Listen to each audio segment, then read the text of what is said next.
Kia ora, I'm Pearl and I go to a church called SALT. Quite a few years ago now, we went to India and what made me go was I felt like, oh yeah, I'll give it a go, see if I can go. And but I really wasn't going for any other reason but just to see if I could go. And I remember walking into Russell's office because he was up on the stand and he said, if anyone wants to go to India, I need to see you. And I laughed and I thought, well, I'm going to give it a go. So I walked in his office and he said, why do you want to go to India? And I said, because I'm quite selfish. I'm really quite selfish, Russell, because I think all the support needs to be here in Aotearoa for our people that are in poverty here.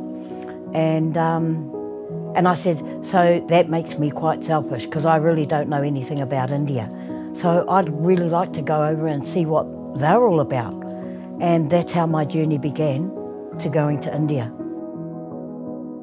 On the journey, there was a lot of barriers. So my family were dysfunctional, they were still smoking dope, they were still drinking, we were living in Russell's flat and we were still doing all of that stuff. Russell said to me, is there anything that could stop you from going? And I said, yeah.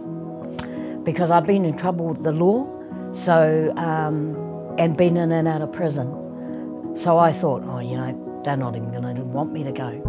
Well, at the last minute, Russell was getting the tickets for everybody. Well, my visa was the only one that wasn't back.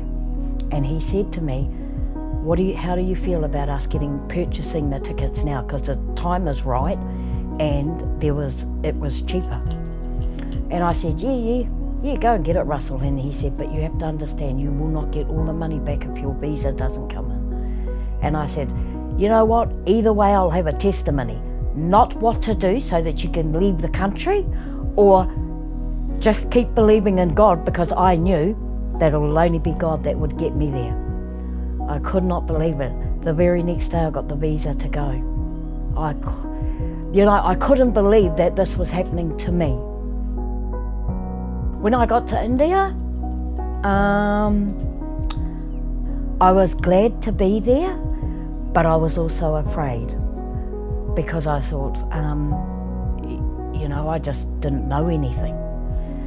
But from going to India, I just thought about or saw how appreciative the kids are, and all of them stood out. And the reason they stood out was because of their genuine love for God. And they taught me rather than I went over there, but they gave me a lot to pray and thank God for, because they live in under such a lot of pressure, and yet, they still love God. They never give up. They worship Him all the time. And so it stuck out for me for all of the children, and I've never seen so much love in a whole lot of children, from little to big, in all my life until I got there. Yeah. Wherever you go, God is going to put people in your lives, and I knew that. I knew that once I got to India. And never be afraid. I think my biggest message is, never ever be afraid to step forward and do the things that you think that you can't do, because you really can't do them, but God can do them in you, and He'll make a way. So that's been the biggest impact, is that just believing that, even if you've got self-doubt, believe that God is there with you. To go to India, you had to be doing the Kairos course. Well, guess what? I hadn't done no course for years, and I never passed anything at school, but was a hearty gang member and thought that was good enough until I hit the Kairos course. And, I didn't understand any of it, none of it. But Lorana was the one that sat beside me, so I was able to do that Kairos course, and I was confident to do it because I knew she was there and I knew she would help me. But I remember one particular day, on that Kairos course, they asked us to dress in our culture, and I thought, how am I going to dress in my Māori culture? And Lorana said, but you had a gang culture. And straight away I got it. And I could dress in my gang culture, so that's exactly what I did. And I remember I wore gumboots, and it was significant in our gang culture because if you take your boots off at the door, then you're respecting everybody in that whare. So anyway, I got up and I took my gumboots off at the door, and I could hear different ones saying different things about it. And then I thought, well, you're all in for a lovely surprise, because I'm going to tell you how much I respect and love all of you. And that was the only reason that I took my boots off.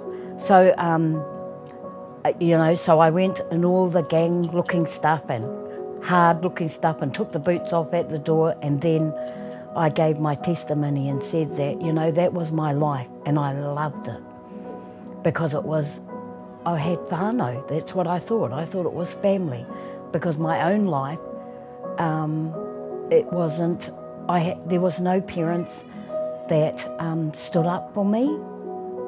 And back then, I don't think my mum knew how to. So because of my growth in God now, I know that, you know, that my mum did the best that she could, and that, you know, even my dad, I have the utmost respect for my parents now. Yeah, I think that, you know, just being in those places I just wanted to be, one, I wanted to be loved by the whole whānau, and that didn't happen in our family because it was all split. And then secondly, I really wanted a whānau, and even if it looked gang whānau, it was my family. God showed me, actually, over in India, the strengths that I had, everything that I did in the gang, I can do in this church. And I thought, wow, thank you so much, Lord. So yeah, and it's all that, it takes guts to stay in a church. It takes guts to be responsible for your whānau, but it also takes guts to put boundaries around that whānau so that you're not taken out by it. And all of that I got from India. Yeah.